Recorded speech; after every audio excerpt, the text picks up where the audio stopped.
দেখতেছি এখন গণহারে চাঁদা তুলছে, টোকেন দিয়ে চাঁদা, একটা আজান দিয়ে, যাকে বলে আজান দিয়ে এটা একদম জায়েজ করে ফেলছে যে টোকেন দিয়ে 50 টাকার টোকেন ভ্যানওয়ালাকে দিচ্ছে, গাড়িওয়ালাকে দিচ্ছে, টিএনজিগুলো। এবং আমি জিজ্ঞেস করেছিলাম, আমি তাদের সেক্রেটারির কাছে গেছিলাম এগুলি বিরক্ত হওয়ার পরে, ওনাকে জিজ্ঞেস করলাম যে ভাই সারা কক্সবাজার শহর কি লিজের আন্ডারে? বিভিন্ন অন্যায়, অনিয়ম, অব্যবস্থাপনা এবং লুটপাটের যে ক্ষেত্রগুলো আছে সেগুলো বিষয়ে আমরা কথা বলবো।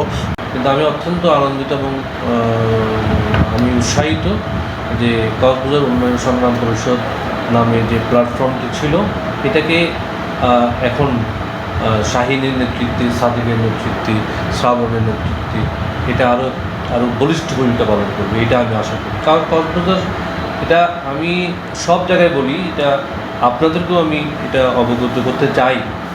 কারণ কক্সবাজার কিন্তু এটা বাংলাদেশের প্রত্যন্ত একটা জেলা বললে ভুল হবে, এটা আন্তর্জাতিক একটা শহর, এটা ইন্টারন্যাশনাল সিটিতে কিন্তু রূপান্তরিত হতে যাচ্ছি।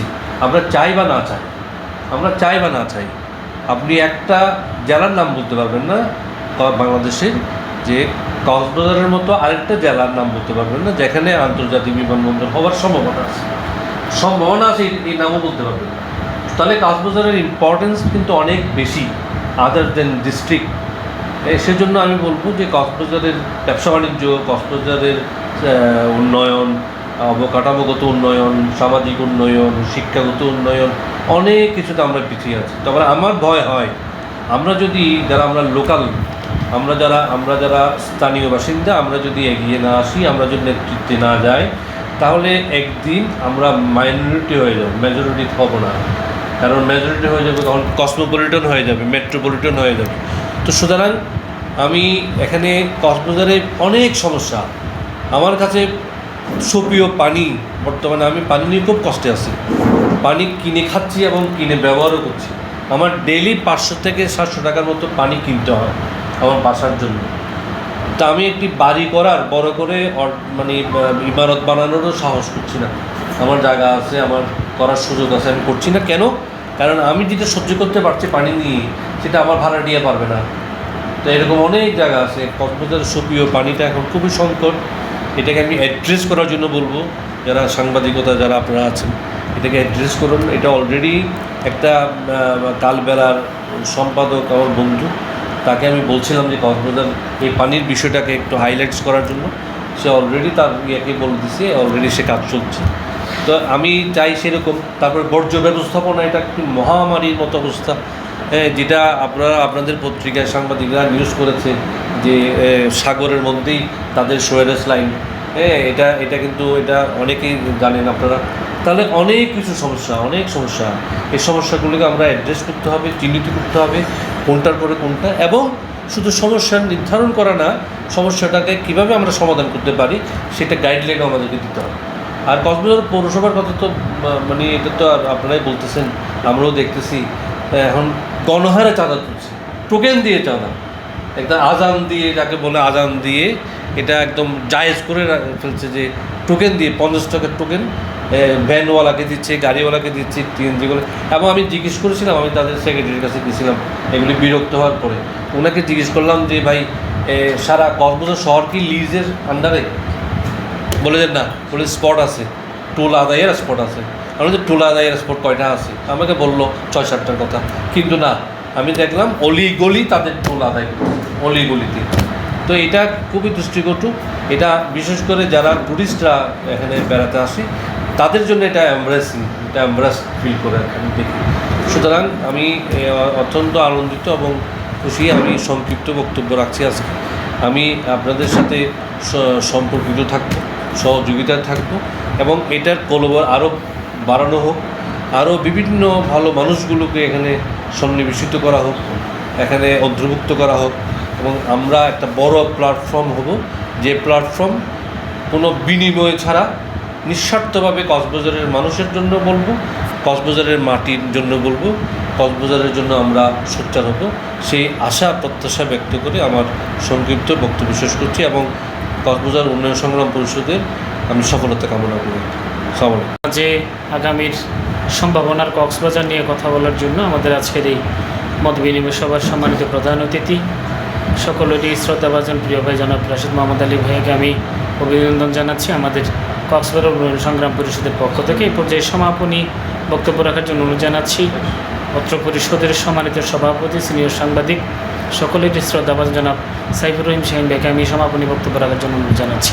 কক্সবাজার জেলা বিএনপির একজন নেতা এবং 90-এর সরিষার বিরোধী আন্দোলনের যে সম্মুখ সারির যোদ্ধা জনাব রাশেদ মোহাম্মদ আলী, উনি সামাজিকভাবে খুবই সোচ্চার। কক্সবাজারের উন্নয়ন এবং শোষিত বঞ্চিত মানুষের পক্ষে, সমাজের পক্ষে ওনার কণ্ঠস্বর আমরা সব সময় দেখতে পাই।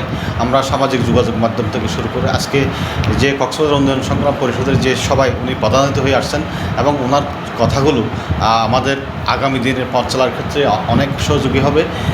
উনি যেটা বলেছেন কক্সবাজার উন্নয়ন সংগ্রাম পরিষদের সাথে উনি থাকবেন, আশা করি আমরা ওনাকে, আমাদেরও দৃঢ় বিশ্বাস সামনে আমাদের অনেক কর্ম পরিকল্পনা রয়েছে।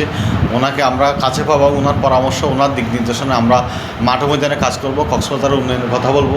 কক্সবাজারের যে বিভিন্ন অন্যায়, অনিয়ম, অব্যবস্থাপনা এবং লুটপাটের যে ক্ষেত্রগুলো আছে সেগুলো বিষয়ে আমরা কথা বলবো। ওনার সহযোগিতা আমাদের সব সময় লাগবে। ওনাকে আমি জানাতে চাই, আজকের যে সবাই আমি উল্লেখ করতে চাই, আমাদের কক্সবাজারের যে 12টি ওয়ার্ড রয়েছে, ওয়ার্ডে কোনো না কোনো বেশিরভাগ ওয়ার্ডে আমাদের এই যে উন্নয়ন সংগ্রাম পরিষদের কমিটি রয়েছে। আমরা সেই কমিটিগুলোকে ঢেলে সাজাবো এবং ওখানে রাশেদ মোহাম্মদ আলী ভাইয়ের পরামর্শ শিরোধার্য থাকবে। এবং শুধু কক্সবাজারের 12টি ওয়ার্ড নয়, কক্সবাজার শহরের 12টি ওয়ার্ড নয়, আমরা যে কক্সবাজারের যে 9টি উপজেলা রয়েছে, সব উপজেলায় যে আমরা কোনো কমিটি, অনেক উপজেলা কমিটি রয়েছে, রামু থেকে শুরু করে বিভিন্ন উপজেলায় কমিটি রয়েছে। আমরা কমিটিগুলোকে 5 তারিখে যে পরিবর্তিত প্রেক্ষাপট, সেই প্রেক্ষাপটের কারণে আমরা যে রক্তস্নাত একটা অভ্যুত্থানের পর আমরা নতুন বাংলাদেশ পেয়েছি, সেই বাংলাদেশকে আমরা ধারণ করে আমরা এই কক্সবাজার উন্নয়ন সংগ্রাম পরিষদ সামনে আমরা এগিয়ে যাব। সে লক্ষ্যে আমরা রাশেদ মোহাম্মদ ভাইয়ের পরামর্শে আমরা কক্সবাজার জেলার যে 9টি উপজেলা রয়েছে, 9টি উপজেলা আমরা যে কমিটিগুলো রয়েছে সেগুলোকে আমরা পুনর্গঠন করব, ঢেলে সাজিয়ে আগামী দিনে সুন্দর কক্সবাজার দেওয়ার ক্ষেত্রে যে কক্সবাজার উন্নয়ন সংগ্রাম পরিষদ একটা শক্ত সামাজিক প্ল্যাটফর্ম হিসেবে গড়ে উঠবে, সেটা আমাদের চেষ্টা থাকবে। এবং আগামী দিনে এই যে এখন এই পরিবর্তিত পরিস্থিতিতে, এই সিচুয়েশনে এই যে সামাজিক সংগ্রামটা হচ্ছে খুবই গুরুত্বপূর্ণ বিষয়। আর রাজনৈতিক যে নেতৃবৃন্দ রয়েছেন, কক্সবাজার বিভিন্ন রাজনৈতিক দল রয়েছেন, তার চেয়েও সামাজিক মাধ্যমসগুলো অনেকটা শক্তিশালী। আমরা সে লক্ষ্যে এই যে কক্সবাজার উন্নয়ন সংগ্রাম পরিষদকে আরও শক্তিশালী করতে চাই। এবং আমরা আজকে যারা উপস্থিত রয়েছি তারা সহ রাশেদ মোহাম্মদ আলী ভাই সহ আমরা আরও এখানে, উনি বলেছেন আরও আমরা মানুষ এখানে ইনক্লুড করব। আমরা এটা আরও সমৃদ্ধ করব, আরও বরেণ্য ব্যক্তিদের এখানে আমরা ইনক্লুড করার মাধ্যমে কক্সবাজার উন্নয়ন সংগ্রাম পরিষদকে একটা শক্তিশালী সংগঠন হিসেবে রূপান্তর করে আমরা আগামী দিনে কক্সবাজার উন্নয়ন সংগ্রামের কথা বলবো, এই প্রত্যাশা ব্যক্ত করছি এবং সকলের সহযোগিতা কামনা করছি। কম সময়ের জন্য বসছি, এটা আসলে এই সিদ্ধান্তটা গতকালকে হয়েছে, আমরা যে আজকে এখন আমরা অবস্থা এমন হয়েছে, আমাদের যে সামাজিক সংগঠনগুলো এগুলো একটা বিবৃতি দিতে ভুলে গেছে। যে পৌর প্রশাসকের বিরুদ্ধে যে একটা বিবৃতি দেওয়া দরকার, পৌর প্রশাসনের যে বিশৃঙ্খলা বিরাজ করছে, মানে শৃঙ্খলা ফিরে আসে না এখনো পর্যন্ত।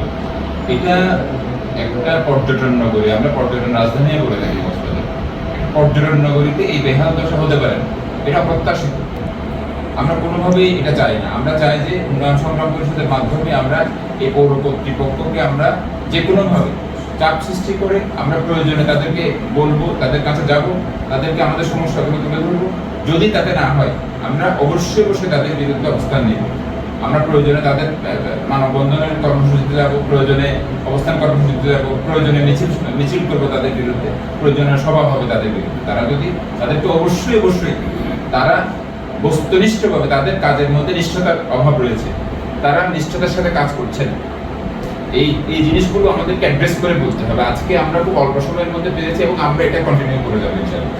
এটা আমরা 2 দিন 3 দিন পর কন্টিনিউ করবো। আমরা এই প্রোগ্রাম এটা কন্টিনিউ করে, এটা আমি সভাপতিকে আহ্বান জানাবো। আজকে প্রধান অতিথি আছেন এখানে রাশেদ ভাই, আমাদের অত্যন্ত শ্রদ্ধেয় বড় ভাই। আমি আহ্বান জানাবো রাশেদ ভাই যাতে আমাদের সহযোগিতার হাত বাড়িয়ে দেন এবং আমরা রাশেদ ভাইয়ের মাধ্যমে এবং আমাদের সভাপতির মাধ্যমে আমরা কক্সবাজারের প্রতিটা জায়গায় যেখানে সমস্যাগুলো আছে এটা অ্যাড্রেস করবো। প্রয়োজন আমরা নিজেরা চলে যাবো, আমরা 5-6 জন গিয়ে আমরা কথা বলবো, তাদের সাথে একটা করবো, তাদের সমস্যাগুলো তুলে ধরবো এবং এটা আমরা একটা যাতে সমন্বয়ে পৌরসভার সাথে যাতে তৃণমূলের এবং জনগণ যারা সাফার করছে তাদের মাঝখানে যাতে আমরা সমন্বয় করার একটা সংগঠনে পরিণত হতে পারি। হ্যাঁ, এই মানুষের এই যে দুর্ভোগ যেটা জনদুর্ভোগ লাঘব করার জন্য আমরা সর্বাত্মক চেষ্টা করব এবং সহযোগিতার আশ্বাস দিয়ে আমি